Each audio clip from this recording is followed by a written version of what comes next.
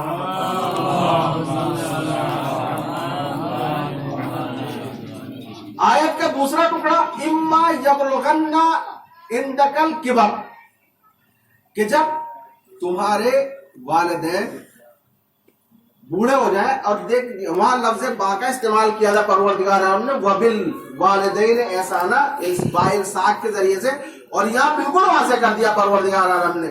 کیا فرما رہا ہے؟ اما یبلغن عندک الکبر، یعنی جو بوڑھے جو ہو رہے ہیں وہ تمہارے پاس ہو رہے ہیں. صلوات پڑھیں محمد، کہ تمہارے والدین جو بوڑھے ہو رہے ہیں تمہارے پاس ہو رہے ہیں، اولڈ ہاؤس میں بوڑھے نہیں ہو رہے ہیں. کہ اما یبلغن عندک الکبر، کہ جب تمہارے والدین کیا ہو جائے، تمہارے پاس بوڑھے ہوں. احدہما، اب یہاں پہ دو لفظ استعمال کیے ہیں پروردگار عالم نے.